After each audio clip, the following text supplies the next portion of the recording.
అమ్మాయి డెలివరీ అయ్యి గవర్నమెంట్ హాస్పిటల్లో ఉంది. నేను పేరు పెట్టుకున్నా సచివాలయంలో.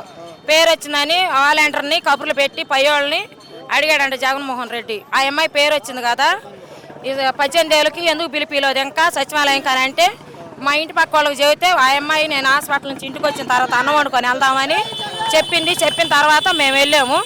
ఎమ్మటే నాకు 4 రోజుల్లో అకౌంట్కి డబ్బులు పడిపోయినాయి 18 ఏళ్ళు. నా పేరు వచ్చిందని పయ్యోళ్ళని ఊరుకోవాలి జగనన్న. ఆ అమ్మాయి పేరు వచ్చింది అన్నాళ్ళు ఏంది వెయిటింగ్ అని. అది మంచిగా చేశారు మాకు. జగన్మోహన్ అంతా మంచి చేయలేదు, అరాచకం చేశారు అంటున్నారు కదా. ఆరాస్యం ఏం చేయలేదు, మాకు మంచిగా చేశాడు అన్నీ. మాకు పడ్డాయి 18 ఏళ్ళు అన్నీ అడిగినవి అన్నీ అమలు చేశాడు. అది జగన్మోహన్ రెడ్డి వస్తారా? వస్తాడు, పక్కాగా వస్తాడు. మీరు ఎలా చూస్తున్నారు? చెప్తున్నాం ప్రజలను చూసే ఆయన మంచే, ఆయన చేసే మంచే. మరి అంత మంచి చేస్తే ఓడిపోయింది కదా జగన్మోహన్ రెడ్డి. ఓడిపోయిందంటే అది పై వాళ్ళకి తెలియాలి. అది ఇక అంతకన్నా మనమేం చెప్పేది ఏం లేదు కదా. అందరూ ఓటేస్తారు, అందరూ ఒక ఇంట్లో వాళ్ళు కాదు కదా.